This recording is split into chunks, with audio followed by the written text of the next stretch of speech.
First part முழுக்க தனக்குன்னு எந்தவித அடையாளமும் இல்லாதவராக செஞ்சந்தன மரம் வெட்டி கடத்தல் செய்யக்கூடிய கும்பலில் கூலியாளாக வேலைக்கு போகக்கூடிய புஷ்பராஜ் தன்னுடைய சாதுரியத்தாலையும் சாமர்த்தியத்தனத்தாலையும் செஞ்சந்தன மர கடத்தல் தொழிலோட சிம்மாசனத்தில் ஏறி எப்படி டானா மாறுறாரு அப்படின்றத சொல்லியிருப்பாங்க. மொத்தத்தில் புஷ்பராஜோட எழுச்சி தான் அந்த முதல் பாகம்.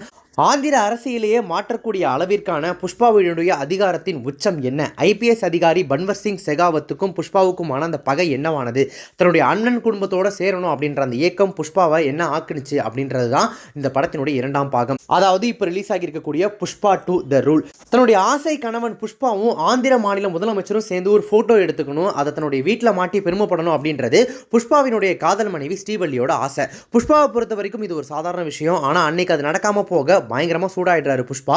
அதனால தன்னோட போட்டோ எடுத்துக்கிறதுக்கு தயாராக இருக்கக்கூடிய தனக்கு நெருக்கமான அமைச்சரை முதலமைச்சராக்கி தன்னுடைய மனைவியோட ஆசையை அவர் நிறைவேற்றுறாரு. அதற்கு எந்த எல்லை வரைக்கும் போறாரு, அதனால என்ன பிரச்சனைகள்லாம் நடக்குது, பார்ட் 3க்கு எப்படி லீடு கொடுத்து முடிக்கிறாங்க அப்படின்றது தான் இந்த புஷ்பா 2 திரைப்படத்தினுடைய மொத்த கதை.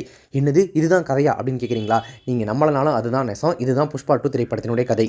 ஒரு பக்கா தெலுங்கு கமர்ஷியல் மெட்டீரியலோட வெளியாகி இருக்கக்கூடிய இந்த புஷ்பா 2 திரைப்படம் எந்த லாஜிக்கும் பார்க்காம ஒரு பக்கா கமர்ஷியல் படம் பார்க்க விரும்புவங்களுக்கு கண்டிப்பாக நிச்சயமா ஒரு நல்ல என்டர்டெய்னிங்கான படமாக இருக்கும். 3 மணி நேரத்தை தாண்டின இந்த திரைப்படத்தையும் மொத்தமாக அல்லு அர்ஜுன் தன்னுடைய தோள்களில் சுமந்திருக்காரு அப்படின்னு சொல்லலாம். ஃபகத் ஃபாசிலை வீணடிச்சிட்டாங்க. அவருடைய கேரக்டர் ப்ராப்பராக எழுதப்படலை இந்த பார்ட் 2ல. மொத்தத்தில் இந்த மாஸ் கமர்ஷியல் மசாலா திரைப்படத்தில் எல்லாமே கொஞ்சம் எக்ஸ்ட்ரா தூக்கல் அப்படின்றது தான் புஷ்பா 2.